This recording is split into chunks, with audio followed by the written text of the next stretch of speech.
Toing app में account नहीं बन रहा है। आप टॉइंग ऐप में अकाउंट बना रहे हो या आईडी बना रहे हो बट नहीं बन रहा है, तो अब इस प्रॉब्लम को कैसे सॉल्व करेंगे इस वीडियो में मैं आपको बताऊंगा।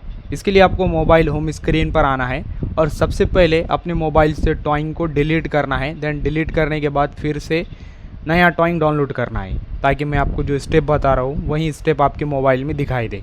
तो आप टॉइंग को डिलीट करेंगे, देन प्ले स्टोर से नया टॉइंग डाउनलोड करेंगे, फिर इसे ओपन करना है। देन ओपन करने के बाद कुछ इस तरह का इंटरफेस ओपन होगा। यहाँ पर मोबाइल नंबर ऑप्शन आएगा, इस पर क्लिक करना है। फिर यहाँ पर आपको मोबाइल नंबर डालना है जिस मोबाइल नंबर से आप अकाउंट बनाना चाहते हो।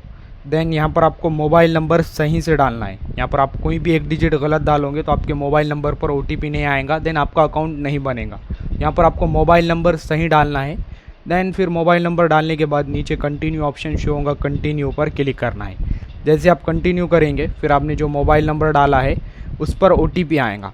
देन OTP आने के बाद यहाँ पर आपको OTP डालना है। जैसे आप OTP डालोगे आपका अकाउंट बन जाएगा। तो आप इस तरह से अकाउंट बना सकते हैं। वीडियो इन्फॉर्मेटिव लगा तो लाइक करना।